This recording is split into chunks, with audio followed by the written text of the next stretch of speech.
being a human, you're an athlete. To be a dad, to be a husband, to be a friend, to live in this world, especially if you want to enjoy being here, do all the things that have been bestowed upon you to be able to do and get to do, you're an athlete.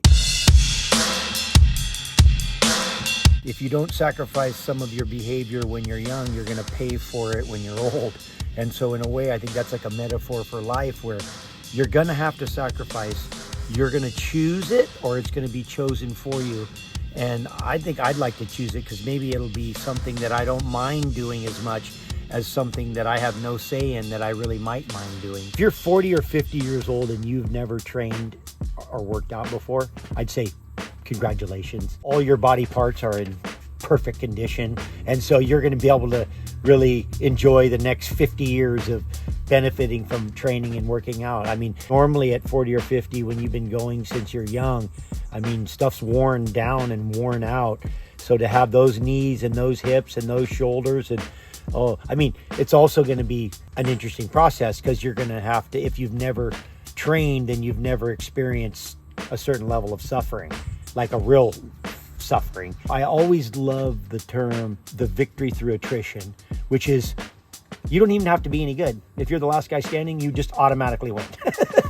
So be the last guy standing, but also let's ride it. Let's do something along the way, not just didn't do anything and live to 100. I go, oh no, I'll pass on that one. The relationship between the mental health and the physical health are intertwined. If they're not, it'd be like saying that your stomach's not connected to your brain.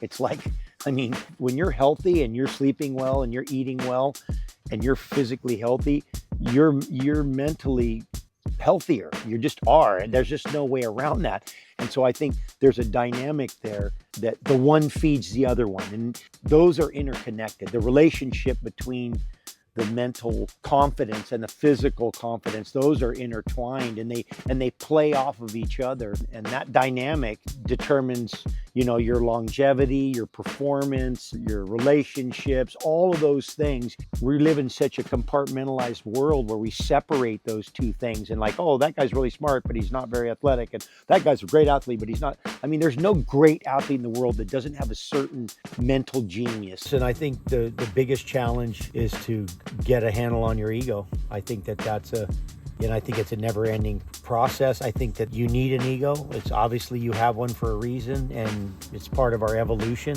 But having a reins on it, part of that is being realistic. And I think I've been fortunate that the ocean has been my teacher. You get a little ego out there, and you pay. I've been hurt so much growing up because we were in Hawaii in the jungle, and all you have is shorts. You have no shoes. I had 1,000 stitches in my body just over the years before I ever had an operation. I've had injuries my whole career, and I've had to dance around them. I've surfed on broken legs. I've surfed with broken collarbones. I've done, just keep going, cut casts off. And when I was young, I was cutting the casts off. I've dealt with injuries my whole career, and it's just what you do. It's just like, it's what you can do with what you have. And there's nothing not athletic about being a human. That's why I tell everybody, everybody's an athlete. Oh, that's a performance thing for athletes. I go, no, that's a performance thing for humans. And we are athletes.